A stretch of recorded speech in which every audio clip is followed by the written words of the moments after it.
Yummy. Yummy? Ah. Yummy. Yummy.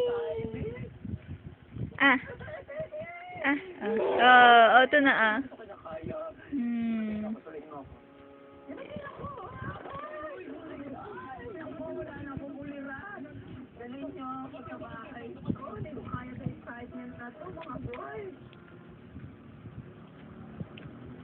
Dahil po sa kakulangan sa bigas, nagtaas na po ng presyo nito ang lahat ng mga palengke.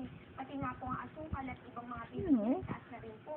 Sabi po ng Palace Press Corps, kailangan dito po maglabas ng message of solidarity para malaman daw po ng taong bayan na ginagawa ng paraan ng issue. Action ang kailangan kesa paliwanag, but fine, sige. Mag-set up tayo ng statement for that. Yes, ma'am. Ito na, oo. Yummy.